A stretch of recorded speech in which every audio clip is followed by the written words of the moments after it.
42वां अध्याय प्रसाद लक्षण का वर्णन। भगवान हयग्रीव कहते हैं कि ब्राह्मण, अब मैं तुम्हें सर्वसाधारण प्रसाद देवालय का वर्णन करता हूँ। सुनो विद्वानों, पुरुष को चाहिए कि जहाँ मंदिर का निर्माण करना हो वहाँ चौकोर क्षेत्र में 16 भाग करे।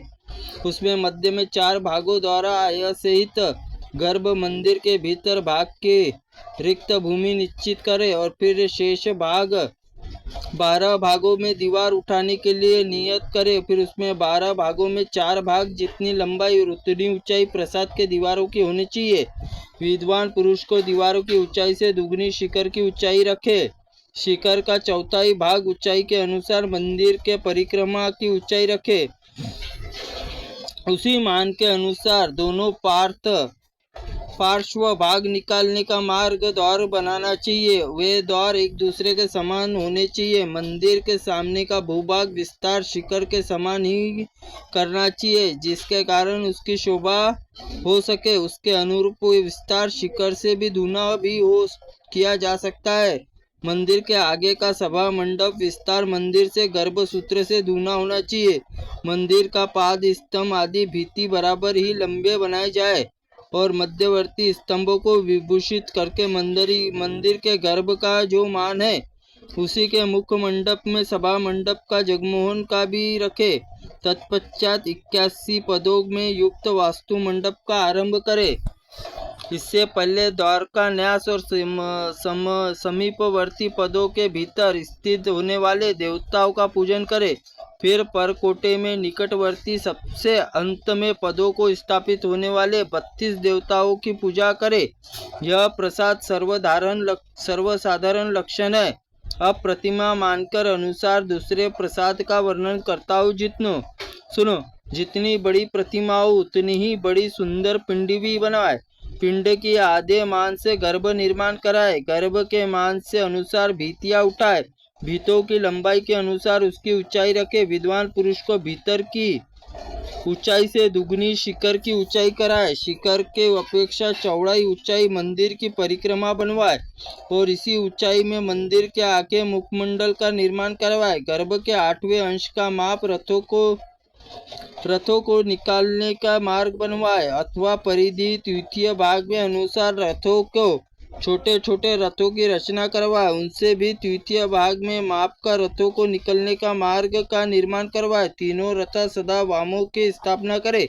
शिखर के लिए 4 सूत्रों को निपातक करे और शुकानास और ऊपर से सूत का तिरछा गिराए। शिखर के आधे भाग में सिंह प्रतिमा निर्माण करवाए। शुकनास पर सूत की स्थिर करके उसे मध्य संधि तक ले जाए। इसी प्रकार दूसरे पार्श्व में सूत्रपार्थ और शुकनासा के ऊपर वेदी और वेदी के ऊपर आमल सार नामक कंठ सहित कलश निर्माण कराया जाए। उसे विकराल न बनाया जाए। जहाँ तक के वेदी का मान है उसके ऊपर कलश की कल्पना होनी चाहिए। मंदिर के द्वारा जितनी चौड़ाई हो उतनी दूनी ऊंचाई रखनी चाहिए। द्वार को बहुत से सुंदर और शोभा संपन्न बनाना चाहिए। द्वार पर ऊपरी भाग में सुंदर मंगलमय वस्तुओं के साथ गुलर की 2 शाखाएं स्थापित करे। खुदवाए द्वार पर चतुरांश और चंड प्रचंड विक्षेषण वत्सदंड इन 4 द्वारपालों मूर्तियों का निर्माण करे। गुलर शिखाओं के अर्ध भाग में सुंदर रूप वाली लक्ष्मी विग्रह अंकित करे। उसके हाथ में कमल हो और दिग्गज कलशों में जल द्वारा में नहला रहे हो। मंदिर के परकोट की ऊंचाई चतुरांश के बराबर हो। प्रसाद के गोपुर की ऊंचाई प्रसाद के 1/4 कम हो। और यदि देवता विग्रह 5 हाथ का हो तो उसके लिए 1 हाथी की पीठ होनी चाहिए। विष्णु मंदिर के सामने एक गरुड़मय मंडप का तथा भौमादि धाम का निर्माण करवाए। भगवान के श्री विग्रह सब 8 दिशाओं के ऊपरी भाग में भगवत प्रतिमा से दुगनी अवतारों की मूर्ति बनवाए।